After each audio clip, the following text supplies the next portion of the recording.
Would you rather have a website where 100 people saw it and you only earned 2,000, or a website where 100 people saw it and you earned 10,000? So with the 10K website, some things that you get a different experience, Yes. right? So one of those things that you might get is custom strategy, right? Based on where you are in your business and your goals. They're likely taking taking your brand guide, taking your imagery, and really kind of doing a deep dive in terms of like what this website should look like, who it should attract, like what's the objective. You're trying to increase sales, you're trying to increase leads, you're trying to have people book a call, you're trying to get people to buy your course. And so the strategy, the custom strategy, as in not as a general strategy for everyone, but what is specific to your needs and your clientele, and how can we create a site that makes sense for your individual goals? So, I'm sure as business owners, one of our goals is to have a high converting site, Yeah, right? I mean, high converting.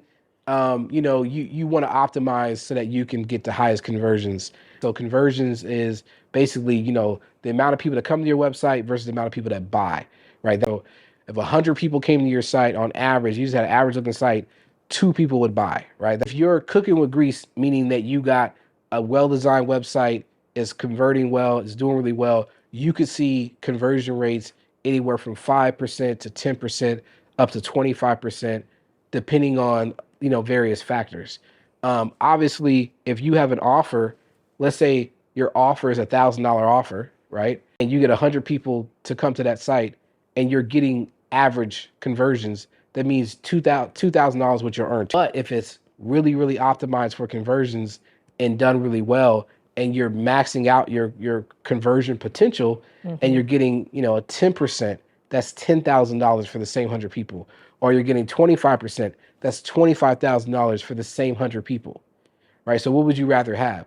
Would you rather have a website where 100 people saw it and you only earned 2,000, or a website where 100 people saw it and you earned 10,000? Obviously 10,000, but a lot of people can't see that because they're blinded by the investment. They're like, okay, like it's still going to cost me more, but you're going to earn more. And so that's the thing that people sometimes misunderstand about the higher price websites. Right, because they don't understand that the way it's designed can, help guide visitors to take action to buy. So the design matters. So that comes to, the speed of it, the functionality of it, how it flows, how it's designed, all of that should be at its best level.